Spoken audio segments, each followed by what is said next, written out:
काश्मीरमध्ये पर्यटकांवर झालेल्या हल्ल्याच्या पार्श्वभूमीवर या हल्ल्यासंदर्भात आता अभिनेता सलमान खान आणि शाहरुख खानने एक्सवर पोस्ट करत आपली प्रतिक्रिया दिली आहे. पाहूया.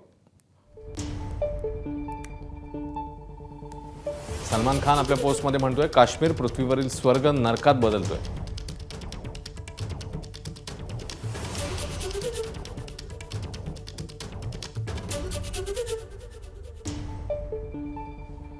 सलमान खान ही एक्सवर पोस्ट केलेली आहे आणि या घटनेचा निषेध केला आहे.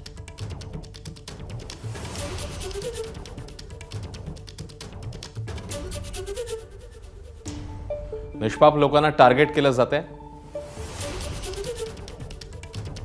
त्यांच्या कुटुंबाप्रती सहवेदना. एक भी निर्दोष को मारना पूरी कायनात को मारने के बराबर है, असं या पोस्टमध्ये सलमान खानने म्हटलंय. तर शाहरुखने पोस्ट करत म्हटलेलं आहे, पहलगाममध्ये घडलेल्या अमानवीय कृत्याबद्दल दुःख आणि संताप शब्दात व्यक्त करता येत नाहीये. अशा वेळी फक्त देवाकडे पीडित कुटुंबांसाठी प्रार्थना करू शकतो.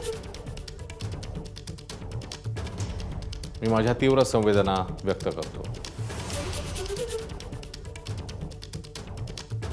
एक राष्ट्र म्हणून आपण एकजूट मजबूत उभे राहू आणि या घृणास्पद कृत्याविरोधात न्याय मिळवू. एबीपी माझा, उघडा डोळे बघा नीट.